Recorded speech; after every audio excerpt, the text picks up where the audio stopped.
Did you know there's a sanctuary in Poolesville for neglected and abused farm animals? Did you know there are alien invaders in our parks and teams of people who fight them?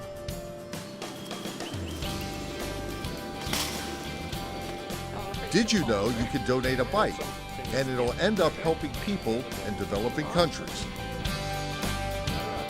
And did you know there's a program at the county's correctional facility to repair library books? Stay tuned for the next episode of Did You Know to find out more.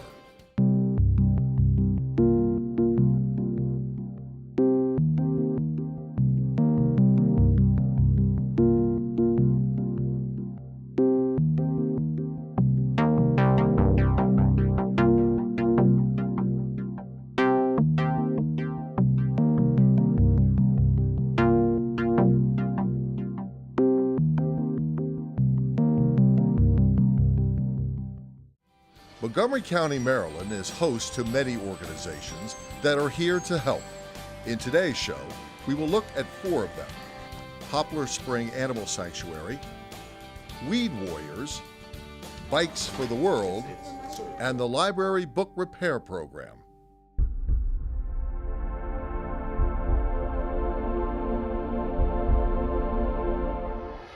Hi, I'm Councilmember Craig Rice, and I represent the Up County. The Poplar Spring Animal Sanctuary is a wonderful resource for county residents. Located in Poolesville, it's just one of the jewels in this county's agricultural reserve.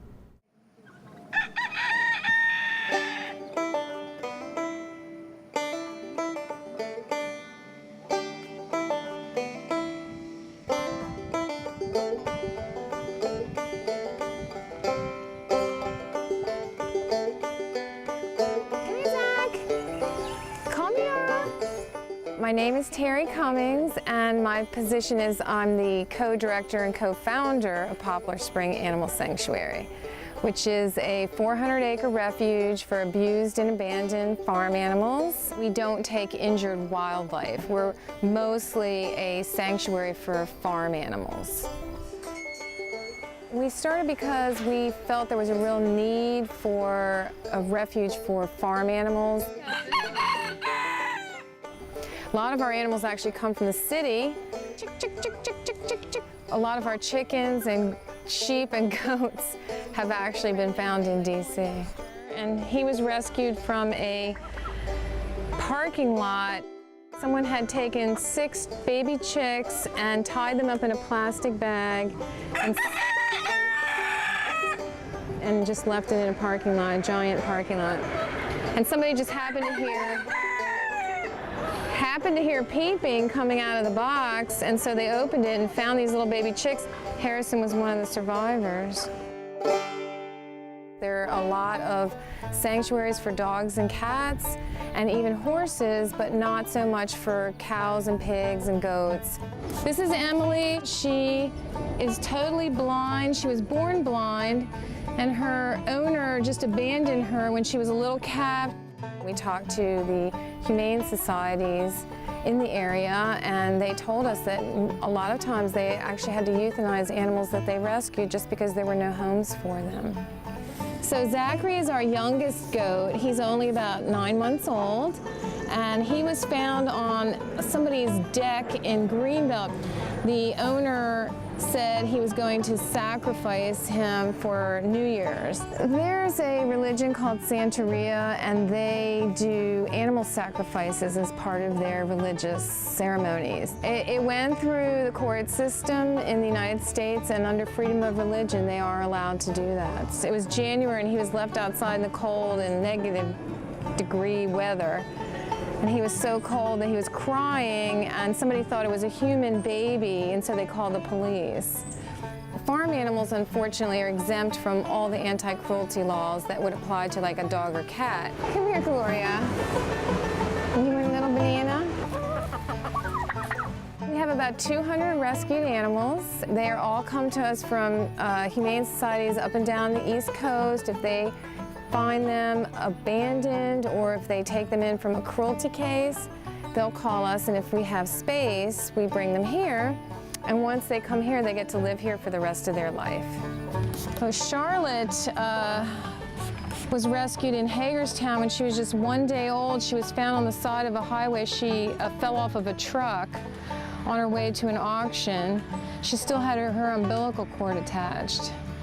We do have a small staff. We have 4 part-time animal caretakers, and my husband Dave and myself, who are the directors. We have currently 3 summer interns and probably about 100 or more volunteers who come on a semi-regular basis. I love animals, and so I feel like all of these guys, they need somebody to take care of them. A lot of them have been through a lot in their life. They've been through abuse or neglect, and it's nice that they have somewhere to come where everyone's going to love them and take good care of them. I think my favorite part of working here is just when the animals come up and they want to be loved. It feels really good to be able to give them the love that they want. I volunteered here when I was in elementary school, and I just graduated in Maryland with a BS in animal science. And I'm sort of like the outsider just because I'm not a vegetarian or a vegan. But I feel like by the end of this internship, I'll probably change my eating habits a bit more. This is Rocky. He was found in Philadelphia. Just walking down the street, and he has a condition called CAE, and in goats it causes a severe arthritis, so he has trouble walking. He's really sweet. He's a very nice goat. Boy, he just can't walk very well. Most of the animals that are here are from cruelty cases where they've been actually confiscated from the owners because of neglect or cruelty. Hi, Bertha. You belly rub. Oh, yeah. You make the belly rubs.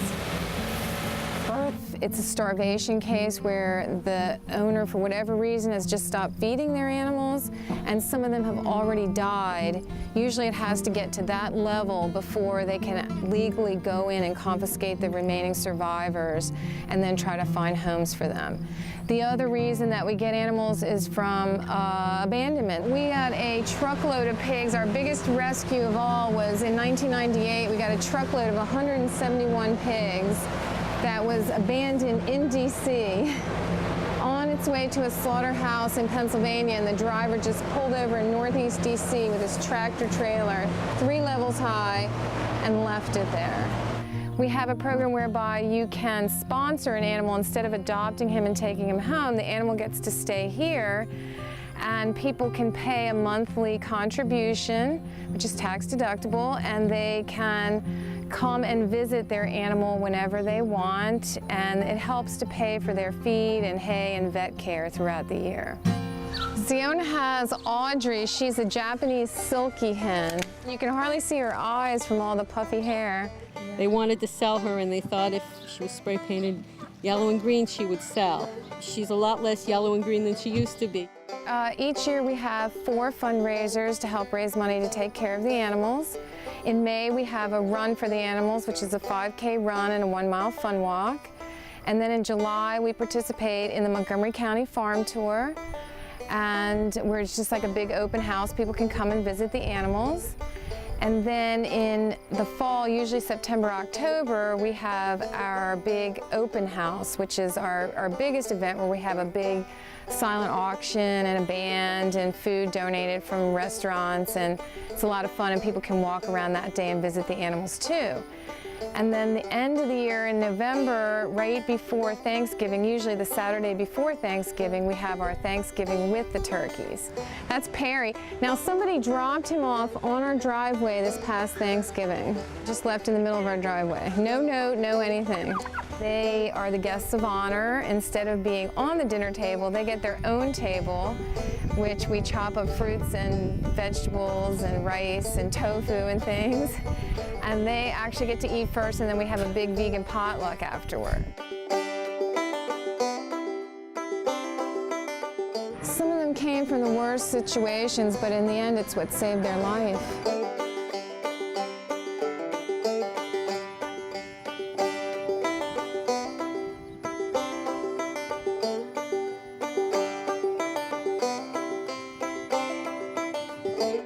To learn more about the Poplar Spring Animal Sanctuary, please go to animalsanctuary.org or call 301-428-8128.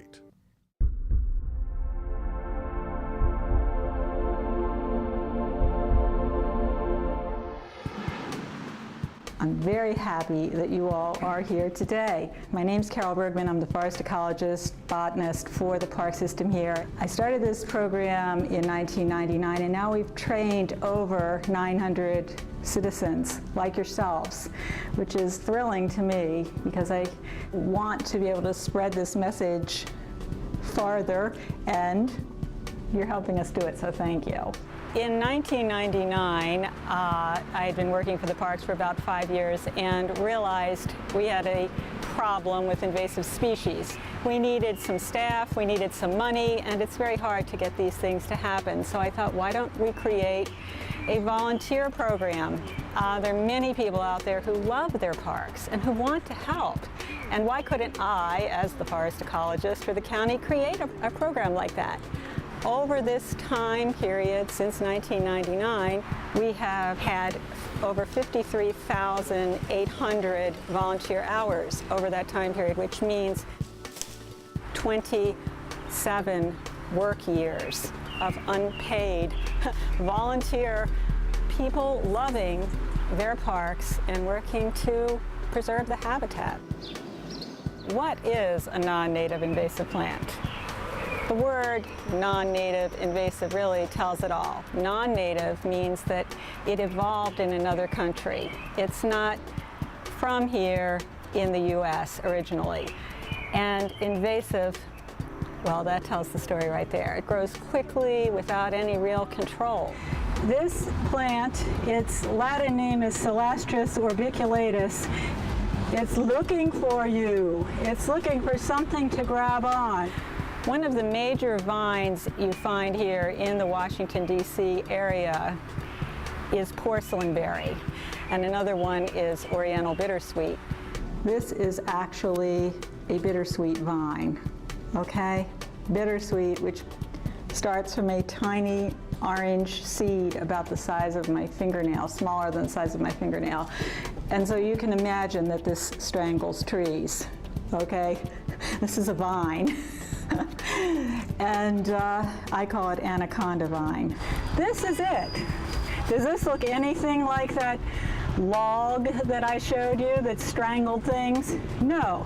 But look at it right now and see what it's doing. There used to be a bush under there. So that bush is, well, dead. They block out the light. All plants need water, space, and sunlight, and these plants quickly grow and overtake our native habitats. As more and more invasive vines, shrubs, and trees take all the place where the natives would be, the birds and other animals have nothing else to eat. Of course they have to eat, and most of them will eat these and go and disperse the seeds elsewhere. Most of these invasive plants were brought here. The red and the green intertwining, does anybody know what that is? Barberry? Correct. Japanese barberry. We brought them for wildlife habitat. We brought them for erosion control. We brought them because we like to eat some of them. And many, many, many of them are here because they're nice landscape plants. Okay, so what should we do with barberry? Number one, don't plant it. Number two, tell all your friends not to plant it. Even if it's cheap, don't plant it. Because in your yard, it's one thing. You can get out on Saturday and cut back all the runners and keep them from strangling your oak tree. But I'm the forest ecologist for 37,000 acres of park. And certainly, if you look back here, who is going to go and take care of those 37,000 acres? We emphasize working on vines because that is the way that most people can easily identify these vines once they get to working with them. And saving a tree is so important. A lot of people just don't realize, I think, that, you know, if you plant an oak, a white oak acorn, it takes 25 years before that plant makes its own acorns. 25 years. And if you can save that tree by cutting the vines that are strangling off of it, even if it's a small tree, you've really done a good thing. We are at Rachel Carson Conservation Park up here in Olney, Maryland. I'm Meghan Fellows, and I'm the Weed Warrior Volunteer Coordinator for Montgomery Parks. And today we will be removing wavy leaf basket grass.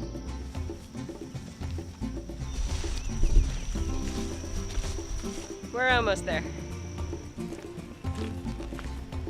Well, I'm a nature girl, so I like to be in the woods. But more than anything, I do like to be sort of a limiting variable to non-native growth, where I feel native habitat could survive and support biodiversity. When you're signing up to be a weed warrior, we have just two things in mind here. One is that weed warriors are not allowed to use herbicides, and weed warriors are allowed to do as much mechanical removal with their hands, no power tools, in the parks.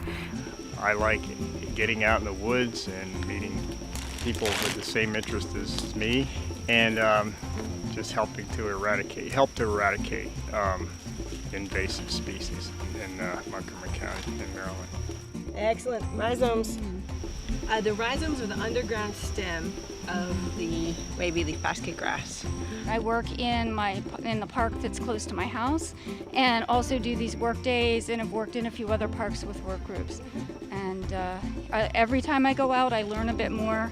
I love coming out on the work days because you learn a whole lot. To me, this is a way I can give back and also enjoy at the same time. It was great. We made a huge amount of progress, and we really knocked back the wavy leaf basket grass. And we'll come back in a couple weeks and see what we missed. But once again, the volunteers are really winning this battle to control the species. You can go to our Maryland National Capital Park and Planning website. You can look at the volunteer area of that website, or you can just go to weedwarrior.org. Let us know that you care, and then we will definitely get up with you. And all that it involves is online little intro, then coming to our 2-hour in the field and classroom lesson, which we're doing today. And then you get leather gloves, a hat that says you're a Maryland National Capital Park and Planning volunteer, and a green card. And the green card says that you're a certified weed warrior. And if anyone approaches you as you are working in the parks and asks you why you're pulling the vines out of those trees, they can call me. It says that on there. To find out how to become a volunteer or to report non-native invasive plants in the county parks, please call 301-495-2525 or go to weedwarrior.org.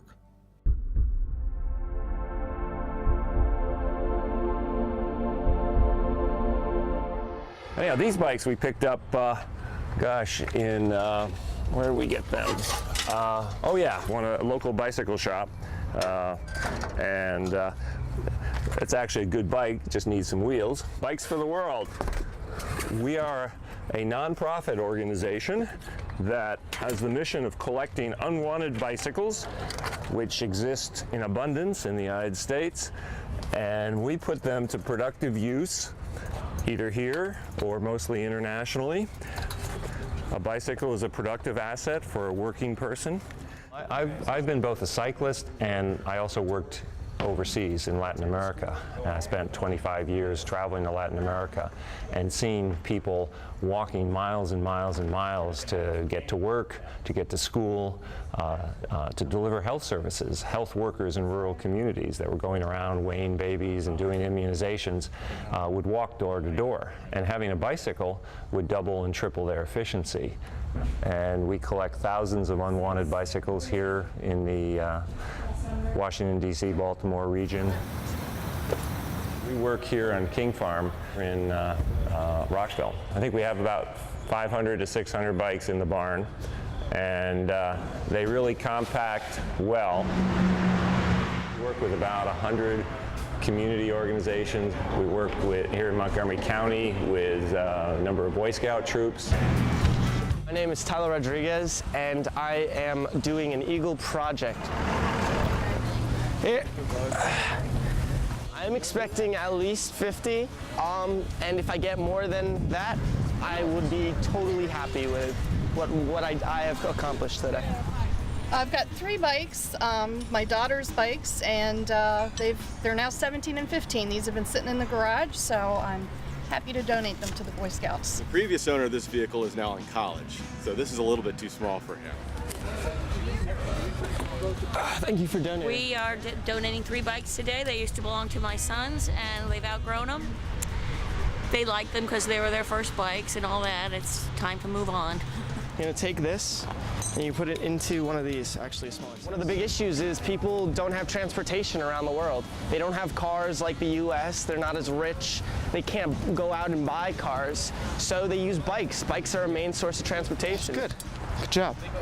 We're doing a collection with a church for many years, pointed out a bike that had just come in from an elderly couple, and this bicycle had belonged to their son, who had died tragically about 10 years before. And they had kept that bike as a tangible link to the memory of their son. And they knew about our organization for several years. And they decided that they would bring the bike and donate it to us and put it to good use in memory of their son. And believe me, it really brought a tear to my eyes. The cycling business community is involved in this. Individual cyclists love it. I'm doing this because I've always been kind of interested in bikes and bike riding, so I figured that helping with a charity that specializes in that would be beneficial to both the charity and to me as a worker. We got a container coming in, a 40-foot shipping container. There you go. Oh, nice. I assume that it's going to be pretty intense manual labor, but I mean, we're up for it. We make 3 levels, 8 rows. We average about 20 bikes a row. That's 480 bikes. Here's a perfect one for Costa Rica. 24-inch mountain bike, good for Montgomery County adolescents, but perfect for a Costa Rican or Central American adult. Whereas this bike is a 26-inch diameter wheel. We put them aside for Africa, where people tend to be taller. I guess I'm volunteering because I guess I'm pretty environmentally conscious, and I feel like this is a organization that takes both the environment and people who from different socioeconomic groups, people who really need the help, and sort of interweaves them together. We're trying to inspire other people and build a movement of recycling and of enjoying bicycles and making a contribution, very tangible contribution to sustainable transportation and to the environment and to recycling and reuse. And Steely Dan to boot. Full to do your dirty work, oh yeah. To find out more about Bikes for the World or learn about where the next bike drop-off is, please check bikesfortheworld.org or call 703-740-7856.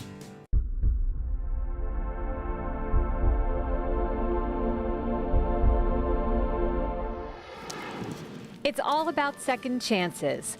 That's what the Library Book Repair Program at the Montgomery County Detention Center gives these inmates. Older, well-loved library books are finding new life thanks to these helping hands. The restoration project is the brainchild of Warden Rob Green. It's been very successful. Books that were otherwise going in the trash, or maybe had one more life cycle out of them with some tape placed on them by an already overburdened librarian, we're putting back into service. So what we've seen, the feedback we've gotten is that the library services, the librarians love it. No one hates probably any more than them to destroy a book or get rid of a book. We're putting books back in print. I'm told we're putting books back into print that are no longer available. Green approached the libraries with the idea, and with that, the partnership was formed. And it was a win-win situation. It was, all the books were wonderfully repaired. They were professionally done. Our customers, got back the books, and they were heavily used. I mean, as you very well know, books are very heavily used, especially those which are more popular. So we were able to bring them back to the community and to our residents. In a room within the jail, a long table is covered with books in need of help. Some need new spines, pages taped, and just a general cleanup. The men who participate in the program work 5 days a week and have to be interviewed before getting the job. I mean, the inmates selected for this program go through a rather vigorous vetting process, certain education level, having already progressed through some of the other programs in the facility, a level of trust and understanding that they are going to be able to come into the work environment we've set up and work with tools and instruments. Although those tools and instruments are very heavily secured and tracked, there are still tools and instruments there that one would not want to have leave the environment in which we're doing the repair, get back into the correctional facility. They could be harmful. So it's a rather rigorous vetting process. Sergeant Gary Powell oversees the group. After learning the restoration craft from a pro, the inmates work side by side to repair the books. And with that comes a sense of worth, some experience for the first time. A lot of these guys have never worked in their life. So what we do is try to create a work atmosphere. When you're working, you have to come to work on time. You have to be productive. If there's something we need to get out, we need to get it out. It needs to be of quality. You need to learn to be able to take directives, constructive criticism, and work with others. Tell me how you feel once you fix one of these books. Does it make you feel, like you've accomplished something? It feels good knowing that we could help out somebody who needed something fixed, and especially with a lot of these books being children's books, it feels good because I have kids myself. So. Did you specifically request to be a part of this program? I mean, I was hoping I did, but the sergeant gave me a chance to come in here and see if I was able to work, and I've been doing well so far. So. I like being there. When you're watching these gentlemen do it, they tell their story. No one has trusted them to do something like this. No one has thanked them for their work in the past. They've been under the influence of drugs or alcohol and lost many a job, or not had the opportunity to learn a job here. Substance abuse is not the issue. They're free from any substances here. They can work on their problems and really open their mind to learn new things. So their stories are important. So far, the program has saved the county more than $20,000 in books alone. In the beginning, inmates were repairing 1 to 2 boxes of books per month. Today, they get as many as 55. It's not just the monetary success of the books we're saving, but that's big. It's the understanding these young men and or women that are working in the program get that never experienced a library before and are now understanding what they're giving back, and it begins to work into the whole rehabilitative process of okay, what's next for you? I can come to work every day. I can do 8 hours a day. Though most jails experience a high rate of recidivism, Warden Green would like to think this program could help chip away at that statistic. In the meantime, he says, the data that measures the success of the library book repair program is right in front of their face. Research is important. Follow through on the data is important. But we also have to believe that some things are self-evident right in front of our face. That if we have a person that is creating a tangible product, giving back to our community, we're saving money, that's real. They're doing it in a productive way. They're not creating violence inside a jail. Okay? It worked. It worked right here in front of my face. I didn't have to look at any statistic. For that moment and that point in time, the system worked. To learn more about the library book repair program at the Montgomery County Correctional Facility, please call 311. Well, that's it for this edition of Did You Know? Thanks for watching.